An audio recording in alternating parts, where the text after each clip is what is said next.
মহিমা খাতুন মিম, রিয়া রানী দাস, তানিয়া আক্তার সুমাইয়া ও Mahima Akter blooming roses বুদ্ধি প্রতিবন্ধী autistic বিদ্যালয়ের শিক্ষার্থী।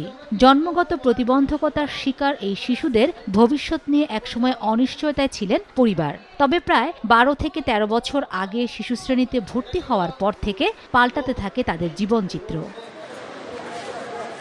২০২৩ সালে জার্মানির বার্লিন স্পেশাল অলিম্পিকে ডিফেন্ডার হিসেবে মিম এবং গোলরক্ষক হিসেবে রিয়া মাঠ কাঁপান। একই আসরে তানিয়া দৌড়ে এবং মাহিমা সাঁতারে সোনা জিতে দেশের মুখ উজ্জ্বল করেন। শুধু তাই নয়, সর্বশেষ ২০২৫ সালে ইন্দোনেশিয়ায় অনুষ্ঠিত স্পেশাল অলিম্পিকেও ফুটবলে পুনরায় স্বর্ণপদক পান তারা। এর আগে ২০১৯ সালে ভারতের দিল্লিতে নৃত্য পরিবেশন করেও এনেছেন সম্মাননা।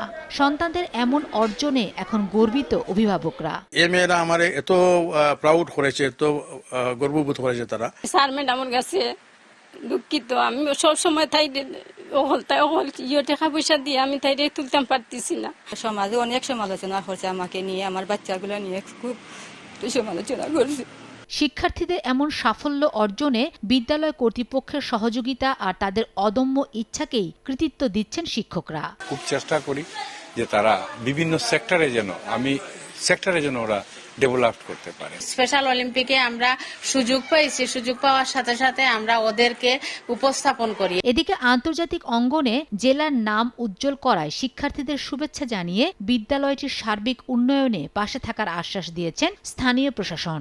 আমরা এবং জেলা প্রশাসনের পক্ষ থেকে তাদেরকে মূল্যায়নের পাশাপাশি এই স্কুলটার বিভিন্ন উন্নয়নের দিকে আমরা এখন নজর দিয়েছি। বিদ্যালয় কর্তৃপক্ষের তথ্য মতে এখানে এখন আরও অন্তত ১০ জন প্রতিভাবান শিক্ষার্থী রয়েছে, কিন্তু সরকারের নিয়ম অনুযায়ী বয়সের সীমাবদ্ধতার কারণে তারা সুযোগ পেয়েও সামনের দিকে এগুতে পারছে না।